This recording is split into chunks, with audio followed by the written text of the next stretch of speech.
तो मेरे भाई it's finally time for that One Piece juice, that One Piece hype to finally hit your nerves and to calm your nerves, man. Just like how a addict, craves for that ganja or that cigarette or that alcohol. In the similar fashion, I fucking crave for this One Piece chapters, man. मेरा भाई Voda फिर से वापस आया है, फिर से लंबे समय से नहीं बोलूँगा, हमको 3 chapter consecutive back to back मिला है। ये चैप्टर के बाद भी हम लोग ब्रेक पे नहीं जा रहे हैं। ये चैप्टर के बाद मुझे लगता है कि हमको फिर से कंटिन्यूसली 3 चैप्टर मिलने वाला है। मैं फंबल कर रहा हूँ यहाँ पर मेरे वर्ड्स पे, क्योंकि मैं इतने एक्साइटेड हूँ इस पूरे स्पॉयलर्स को लेके। तो ये चैप्टर के बाद हमको ओडा ब्रेक पे जाते हुए नहीं दिखाई देने वाला है। हमको नेक्स्ट हफ्ते ब्रेक नहीं है, तो वो बहुत ही एक अच्छी खुशी की खबर है यार। मैं बहुत ज़्यादा एक्साइटेड हूँ यार। चल बात करते हैं इसके बारे में। वन पीस मांगा चैप्टर 1166 में हमको एक कलर पेज मिलने वाला है। यहाँ पर बहुत ज़्यादा मैं एक्साइटेड हूँ ये कलर पेज को देखने के लिए, क्योंकि हमको यहाँ पर स्ट्रॉ हेड का पूरा क्रू हमको हॉट स्वीट पटेटोस एंजॉय करते हुए दिखाई देने वाले हैं। व्हाट कैन यू से man, this is fucking awesome man कि हमको कलर पेज मिल रहा है। बट हाँ यार, मैं मतलब नेक्स्ट कवर स्टोरी के लिए एक्साइटेड हूँ। देखेंगे कि नेक्स्ट कवर स्टोरी क्या होने वाला है। बट हाँ यार, यही था। ये चैप्टर के स्पॉइलर के पहले पॉइंट में लिखा है Garling landed the final blow on Rocks. मतलब ये डिसअपॉइंटमेंट है मेरे भाई। मैं मतलब खुश होता अगर रॉक्स का डेथ होता, या रॉक्स को फाइनल जो ब्लो होता, जो फाइनल डेथ ब्लो होता, अगर वो गाप या रॉजर से आता, मैं खुश होता यार। पर यहाँ पर किससे आया है वो ब्लो? फाइनल डेथ ब्लो किससे आया है? हमारे भाई गार्लिंग से आया है। और तुझको पता है कि किस तरीके से ज़बैक ने बहुत ही आसान तरीके से गार्लिंग को एक तरीके से वन शॉट कर दिया था। तो ये देखने के बाद, ज़बैक गार्लिंग को वन शॉट करने के बाद, और Garling most of the God Valley island पे फ्लैट आउट कोल्ड जमीन पे हमको दिखने के बाद, टुवर्ड्स द एंड क्या होता है, गार्लिंग चीप ब्लो डिलीवर करता है रॉक्स को। ये बहुत ज़्यादा डिसअपॉइंटिंग है। अगर कोई भी सेल्फ रिस्पेक्टिंग बंदा होता, जिसके अंदर थोड़ा ईगो होता, थोड़ा प्राइड होता, तो वो नहीं करता। पर क्योंकि ये सेलेस्टियल ड्रैगन्स है तो समझ में आता है। प्लस गार्लिंग मतलब मेरे भाई, क्या गार्लिंग मेरे भाई, तू शैंक्स का बाप है और हमने देखा है उसको वो कैसे है, बंदा कैसे है। हमने देखा है किस तरीके से शैंक्स की माँ को उसने मारा, किस तरीके से वो हंटिंग कॉम्पिटिशन में भी हिस्सा ले रहा था, किस तरीके से उसका एटीट्यूड है। मैं मतलब उतना बहुत बड़ा फैन नहीं हूँ गार्लिंग का, पर हमको पता है कि गार्लिंग आगे चलते हुए होली लैंड को लीड करता है, होली लैंड ने होली नाइट्स को लीड करता है। और बाद में हमने इवेंचुअली देखते हैं कि सैंजे गार्ड से सैटन हटने के बाद वो अभी 5 गोल्ड की पोजीशन पे आ गया है। बट वॉट एवर मैन, पर ये काफी मेरे को मतलब kind of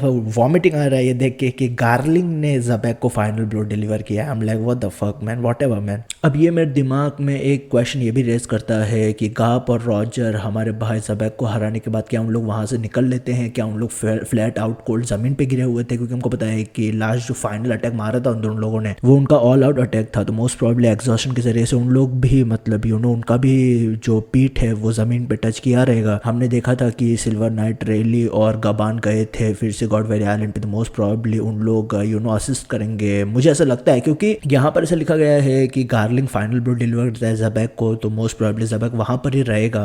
so it is what it is man, Xebec deliver the final blow whatever. Spoiler के नेक्स्ट पॉइंट में लिखा है God Valley island sinks into the ocean. तो मुझको मतलब ऑब्वियसली हमने देखा था कि ऑलरेडी बहुत ज़्यादा बुरा हाल हो गया था गॉड वैली आइलैंड का। हमने देखा था ज़बैक और व्हाइट बेड के क्लैश में एक वो जो स्ट्रक्चर था वो गिर गया था, माउंटेन। बाद में रॉक्स हमारे भाई रॉक्स वर्सेस गाप और रॉजर के बीच में जो फाइट हुआ था वो मतलब एब्सोल्युटली डिजास्टर्स था पूरे आइलैंड के लिए। सब सारी चीजें बिखर रहा था। तो मुझे पता नहीं है कि कौन सा इंस्ट्रूमेंट यूज किया गया था गॉड वैली आइलैंड को फिर से सिंक करने के लिए, या डुबाने के लिए, कंप्लीटली एनाइलेट करने के लिए। मुझे पता नहीं क्या उन लोगों ने बस्टर कॉल किया था या कैसे हुआ है, पर वो भी देखना इंटरेस्टिंग रहेगा कि वर्ल्ड गवर्नमेंट ने कुछ किया है या बैटल ही इतना फियर्स था कि आइलैंड पूरा कोलैप्स कर गया है, सिंक कर गया है ओशन में। मुझे लगता है कि गवर्नमेंट ने कुछ ना कुछ तो यहाँ पर किया है डेफिनेटली। ये स्पॉयलर्स के नेक्स्ट के 2 पॉइंट में लिखा है we see some world reaction for the defeat of Rocks pirate. Rocks has declared his dream to Loki which is to be the king of the world. तो हाँ यार, ये जो रॉक्स पायरेट वो बहुत ज्यादा इंफेमस पायरेट थे, बहुत ज्यादा फेमस पायरेट थे उस पूरे एरा का। तो मतलब हमको थोड़ा वर्ल्ड का रिएक्शन दिखाई देने वाला है। मैं मतलब एक्सपेक्ट कर रहा हूँ, एंटिसिपेट कर रहा हूँ वर्ल्ड के रिएक्शन में कोई मतलब फेमिलियर फेसेस, वो काफी इंटरेस्टिंग रहेगा। प्लस हमने देखा था कि किस तरीके से हमारा भाई लोकी बहुत ज्यादा इंस्पायर्ड था हमारे भाई रॉक्स डी ज़बैक से, या डेविड डी ज़बैक से, जो कुछ भी उसको बोलना चाहता है। तो वो हमको ऑलरेडी पता था यार, वो बहुत अच्छी तरीके से टाइन करता है प्रेजेंट स्टोरी लाइन में। ये स्पॉइलर के नेक्स्ट पॉइंट में लिखा है a scene when Roger found Shanks Shanks in the treasure chest. मतलब ये हमको मतलब सीन दिखाई देने वाला है। हमने देखा था कि कोई एक बंदा मतलब रॉजर पायरेट से जब हम लोग एस्केप कर रहे थे आइलैंड से, तब हम देख रहे थे कि कोई एक बंदा वो उस ट्रेजर चेस्ट को लेके खड़ा हुआ था या वो ट्रेजर चेस्ट को उसने कलेक्ट किया था। तो डेफिनेटली हमको वो फिर से पैनल दिखाई देने वाला है। ऑल्दो जो फिल्म रेड था उसमें जो एडिशनल मटेरियल दिया गया था उसमें हमने ऑलरेडी देखा है, पर हाँ कूल रहेगा फिर से वही सीन देखने के लिए। हमारा बेबी शैंक्स वो उसको हम देखने के लिए डेफिनेटली इंटरेस्टिंग रहेगा। ये स्पॉइलर के नेक्स्ट में जो लिखा है वो काफी इंटरेस्टिंग, क्योंकि यहाँ पे लिखा है dragon got taken to prison, gap visits him and breaks him free. ये मतलब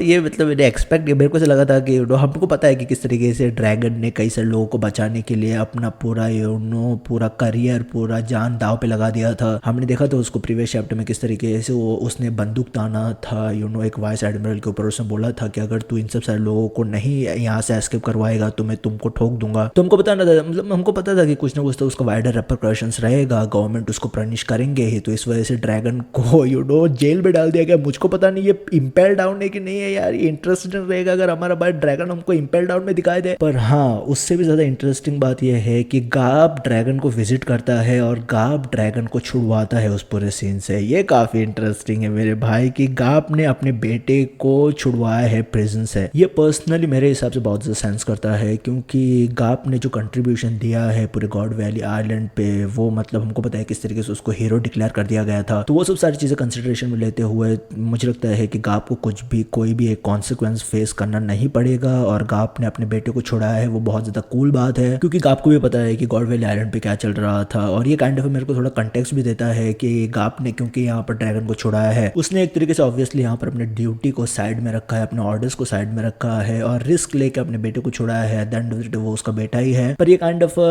मेरे को हेल्प करता है अंडरस्टैंड करने में कि क्यों गाप ने हेल्प नहीं किया रहेगा एस को, क्योंकि ऑलरेडी गाप ने हमारे भाई ने अपने बेटे को छुड़ाया था। तो अगर वो फिर से इम्पेल डाउन में एस के साथ मतलब कुछ करता तो वो kind of conflict of interest भी उसके मन में भी आता है यार। और मैंने इसके बारे में बात भी किया है, गाप की वीडियो में बात किया है ये सब सारे सिनेरियोस को लेके। पर हाँ मेरे को बहुत ज्यादा कूल लगा कि गाप ने अपने बेटे को छुड़ाया। और हमको पता है कि आगे चलते हुए गाप का बेटा ड्रैगन क्या करता है यार। ड्रैगन बेसिकली हमको पता है कि आगे चलते हुए रेवोल्यूशनरी आर्मी को लीड करता है और उसका मतलब बहुत ही बड़ा रोल होने वाला है towards the end of the series. तो ये मेरे को बहुत ज्यादा कूल लगा यार कि गाप ने अपने बेटे को छोड़ा है इम्पेल डाउन से। वो काफी एक इंटरेस्टिंग पैनल रहेगा देखने के लिए। और एक बात ये भी है यहाँ पर कि मेरे को पर्सनली मेरे दिल से ऐसा फीलिंग आ रहा है कि जिस तरीके से डैड ने बेटे को छोड़ा है, गाप ने ड्रैगन को छोड़ा है प्रिजन से, उसी तरीके से मुझे लगता है कि आगे चलते हुए हमको पता है कि अभी गाप को कैप्चर कर लिया है ब्लैक बियर्ड ने। ऐसा हो सकता है मुझे ऐसा लगता है कि ऐसा हो सकता है कि ड्रैगन कुछ ना कुछ करे अपने डैड के लिए। मैं कंप्लीटली सर्टन नहीं हूँ उसको लेके, पर डेफिनेटली यार जो गाप का प्लॉट पॉइंट है कि ब्लैक बियर्ड ने गाप को कैप्चर किया है, मुझे लगता है कि वो बहुत ज्यादा क्रूशल रोल होने वाला है यार। तो ड्रैगन का क्या रिस्पॉन्स रहेगा उस पूरी चीज को लेके वो इंटरेस्टिंग रहेगा। पर हाँ ओडा ने क्योंकि ये इंक्लूड किया है यहाँ पर, मुझे लगता है कि उसका रेलेवेंस कुछ ना कुछ तो रहने वाला है टुवर्ड्स द प्रेजेंट सिनेरियो। ये चैप्टर के फाइनल पार्ट में लिखा है, the end of the chapter Harald breaks his horns after the news of Xebec's death. ये काफी एक एपिक शिट है यार। हमको पता है कि ज़बेक और हमारे भाई हैरोल्ड के बीच में किस तरीके का रिलेशनशिप था। मैं बोलूंगा कि ज़बेक बहुत ज्यादा रिस्पेक्ट करता था हमारे भाई हैरोल्ड को, और वहां पर एक मुझे लगता है कि एक कॉमरेडरी का एक रिलेशनशिप था। हमको पता है कि ज़बेक किस तरीके से रिस्पेक्ट करता था हैरोल्ड को। तो कुछ ना कुछ तो इसका सिग्निफिकेंस है यार कि हमारे भाई हैरोल्ड ने जब सुना कि ज़बेक का डेथ हो गया है, उसने अपना जो हॉर्न है वो उखाड़ फेंका। तो